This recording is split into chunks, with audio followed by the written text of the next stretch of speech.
Et cela fait bientôt un an depuis l'entrée en vigueur du traité de libre-échange Chine-Australie et les dirigeants des deux pays célèbrent leur succès. Ils ont déclaré que le traité avait créé des occasions commerciales qui profitent déjà aux entreprises. Dans cet entrepôt de Melbourne, Daniel Di Pilla a toutes les raisons d'être fier. We're doing a couple of million bars a month now. 2 millions de savons de lait de chèvre vont être vendus en Chine. Pour nous, le plus grand défi est de suivre la demande. Nous avons doublé la production, tout doublé pour tenter de suivre la demande. Pas mal pour une pharmacienne et chef d'entreprise dont le succès est né d'un besoin. Les clients venant dans le magasin avec une peau sèche et des démangeaisons et recherchant des produits pour traiter ces problèmes. Et je n'ai pas satisfaite de ce qui était disponible. Son idée a été de créer en 2011 une ligne de produits de beauté basée sur le lait de chèvre. Il y a quelques semaines, lors de la fête chinoise des achats, Di Pilla a vendu en 24 heures pour 1 million de dollars australiens sur le site internet chinois Tmall.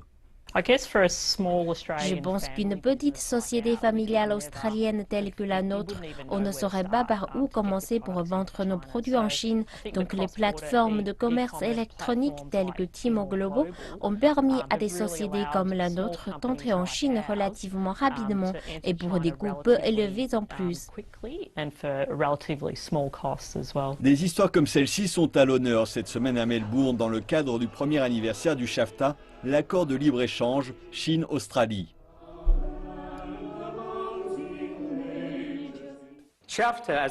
Le SAFTA, comme nous le voyons, est un accord de libre-échange global, de haute qualité et équilibré pour les deux pays. L'accord qui est entré en vigueur en 2016 vise à progressivement réduire les barrières douanières des deux pays afin d'accroître le commerce bilatéral. Ce que nous avons réussi avec le SAFTA est un grand pas en avant et le monde est un endroit bien meilleur grâce à de tels accords. Je pense que c'est un tournant. Je pense que c'est un signal que ce pays est un bon partenaire commercial pour nous. Et je pense que c'est aussi important que la réduction des barrières douanières qui est en cours. Daniel Di Pilla est d'accord. L'attention qu'il a suscitée a clairement aidé à stimuler les ventes.